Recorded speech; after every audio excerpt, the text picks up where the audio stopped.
All right. In all of Vietnam, there's only one big battle that you need to be aware of for the entire war. It's the biggest one. It's called the Tet Offensive. Now, Tet is Chinese New Year or something like that. It's a New Year's celebration holiday. And every year during the Vietnam War, which lasted 10 years, there was a ceasefire, okay? An amnesty, if you will. Is that right? Armistice, not amnesty, different word. Okay, so there was an armistice every time that they had Tet. No fighting for a couple of days. So we had gotten used to that. And the Vietnamese used that to their advantage. They figured that we would all go on break, we would get shore leave, or whatever you want to call it, and that's when they chose to attack. So if you look at the map right here, you got 4 countries. You got North Vietnam, you have Laos, Cambodia, and you have South Vietnam. Well, they're on the inside of here. We can't actually, as Americans, go into Cambodia and Laos. But the Vietnamese went through there freely all the time because they all looked like the same ethnic group. They looked like they fit in. They spoke the same language and all that stuff, okay? Well, Ho Chi Minh develops a trail throughout here. It's called the Ho Chi Minh Trail. And what it does is it allows them to bring supplies into South Vietnam to resupply Charlie. And Charlie, if you remember from last couple of videos, is the civilian that looks like they could just be your friend, but they're actually your enemy. So anyway, Charlie is getting resupplied through the Ho Chi Minh Trail. And before Tet in 1968, what happened was the Viet Cong and the North Vietnamese regulars started coming down and infiltrating South Vietnam. They were building up their forces there to the hundreds of thousands. And they were blending in with the population. Every time they came down, a new person came down, they brought their weapons and their supplies with them. So at the start of Tet, what ends up happening is the North Vietnamese, they send a massive army to the border right here. And we are looking at that, and we're expecting a massive attack to happen. So America and the South Vietnamese regulars, our friends, we go up and we try to basically fortify this area so that way they can't get through. And at that point, basically all hell breaks loose. Once all of our men are here, the fighting occurs here. They have a sneak attack all throughout the country, okay, all at the same time. This is called the Tet Offensive. Now, it would not have been possible if it wasn't for 2 things. Number one, the Ho Chi Minh Trail, resupplying them and then building up their forces. The other thing that made this possible is our lying about body count. If you remember, we talked about how we used body count as a metric for whether or not we were winning. And we were inflating those numbers. We were saying we killed way more men than we thought we were. But this proved to every American that the United States government had been lying about how well we had been doing. Our politicians were saying this war is almost over. We got them beat. There's hardly any of them left. And all of a sudden, hundreds of thousands of them are attacking all over the country, and a massive armies up here. So it's proving to the American public that the government has been lying, okay? And there's something, a term that you need to be familiar with. It's called the credibility gap. Okay, credibility is how believable you are. So it's basically the believability gap, all right? Our government is telling us one thing, but what's going on the ground is something totally different. Now, America's #1 news anchor is this guy right here. His name is Walter Cronkite. And he was on the news, the nightly news, every day for 40 years. Americans trusted him. And Walter basically said that we can be sure by seeing what we're seeing at Tet that Vietnam is going to end in a stalemate, that we're not going to be able to win. The best we can hope for is to stop containment, and we're going to have to stay there forever if we're going to win. He basically is calling the president a liar, okay? And the president of the United States, which is Lyndon Johnson, he said, if I've lost Walter, then I've lost Mr. Average Citizen. And after that, he did not run for a re-election because of that. He lost it. All right, let's keep on going. We did win the Tet Offensive, by the way, but it was still a major blow to our morale, okay? All right, The size of the attack convinced many, yeah, we just talked about all that. Okay, truth about Vietnam, you got an officer who is whitewashing the truth right here. Okay? And as our people in America start realizing how badly their politicians and their army is lying to them, the protests really do kick up, especially on college campuses. We were drafting people that did not want to go to this war, and they were lying about the war. So it kind of leaves a bad taste in your mouth. So the college kids, they start protesting, and a lot of things that are bad are going to come out of this stuff. Let's see, anti-war protests increased, and the American public began to demand withdrawal. The Students for a Democratic Society had long advocated an end to the war and for people to dodge the draft. They were literally telling people how to get out of the draft, okay? One way was to join college, okay? If you're a college student, then you don't have to actually go to war. So, I wonder who gets to go to college. It's the middle class and the rich, right? The poor people can't. So, by saying that we're not going to draft college kids, that's basically saying who's going to fight this war. It's the poor kids. That's who fights the war. And that was their big problem with it. All right. Which goal was a key factor in the U.S. involvement in both Korea and Vietnam? Okay? Hate to say it, y'all, but the answer again is containment. Okay? Same thing, over and over. Containing the spread of communism. Okay? All right. The Vietnam War was fought to stop the spread of communism. Again, containment. Okay? All right. In Southeast Asia, which action would have been the best alternative to effectively achieve the goal with fewer casualties? I absolutely hate this question. They're asking 10th graders to figure out a better solution for this war, whenever the entire country couldn't figure it out for 10 years. Okay, that's what I don't like about this. All right, so the answer is A.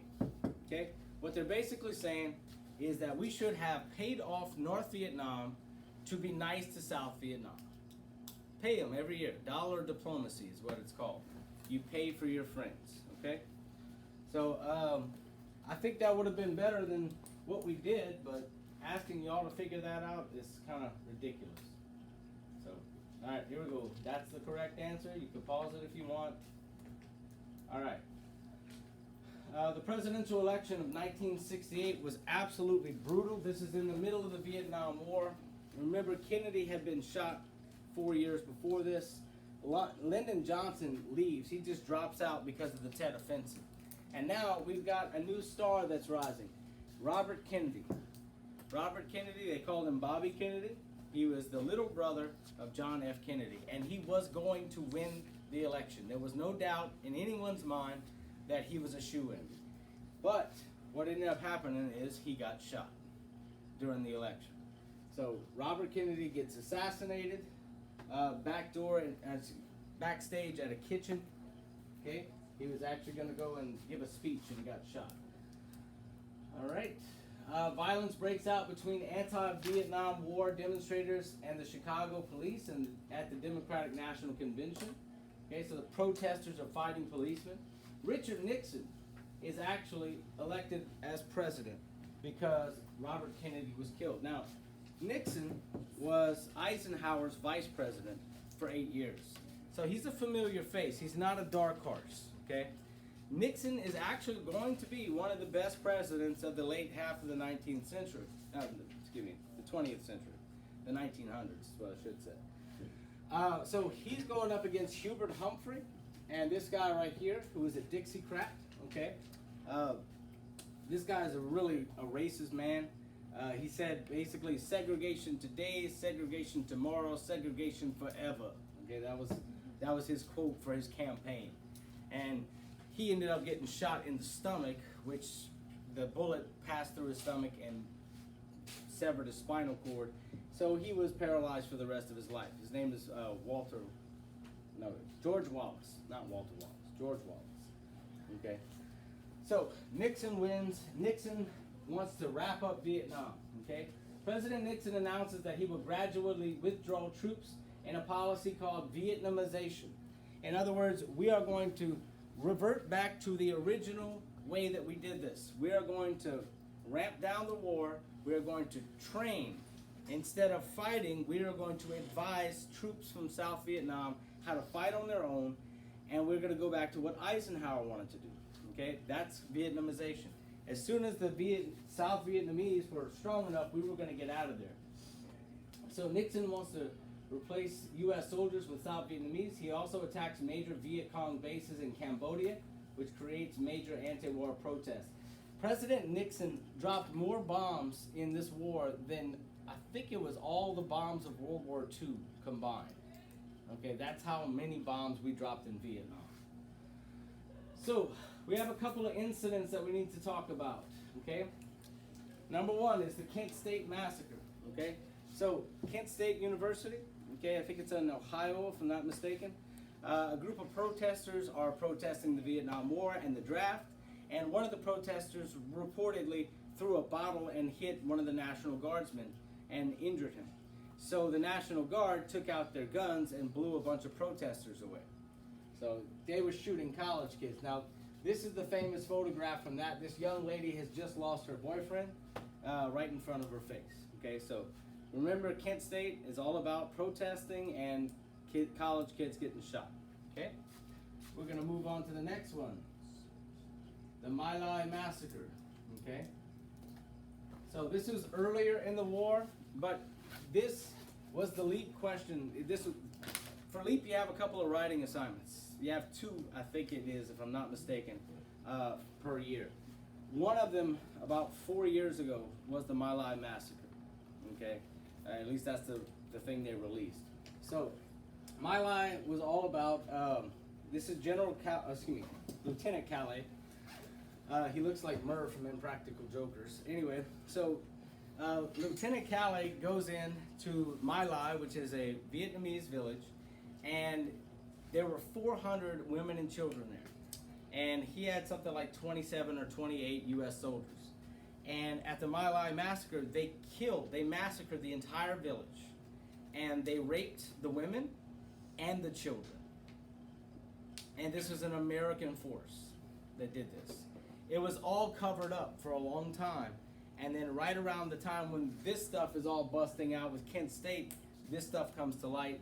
And Lieutenant Calais is actually the only one that does time for it. He gets charged, he goes to jail, and then later on, quietly, President Nixon gives him a pardon after just a few months. So some fishy stuff was going on with the My Lai massacre. So just remember, American soldiers raped and killed women and children, and that's the My Lai massacre. Now, later on, this is going to have extremely negative consequences for any U.S. servicemen that are coming back. I mean, the protesters, the college kids, they were waiting at the airport to spit on soldiers that were returning, calling them baby killers and baby rapers and stuff like that. So this made a really bad taste in America's mouth, and it made, unfortunately, it made the Vietnam veterans, some of them, ashamed of what they had done, even though they weren't part of this. They felt that they were part of a bad military because of this massacre here. So a lot of Vietnam vets would not talk about what happened in Vietnam because of how much disrespect they had to deal with. All right, Nixon initiates normal relations with Red China in exchange for China helping to end the Vietnam War. Okay, Nixon withdraws a troop in 1973, ending the war and marking the only war that the United States ever lost. That stands to this day, y'all. The U.S. seriously underestimated the ability of the North Vietnamese. So, we lost this war.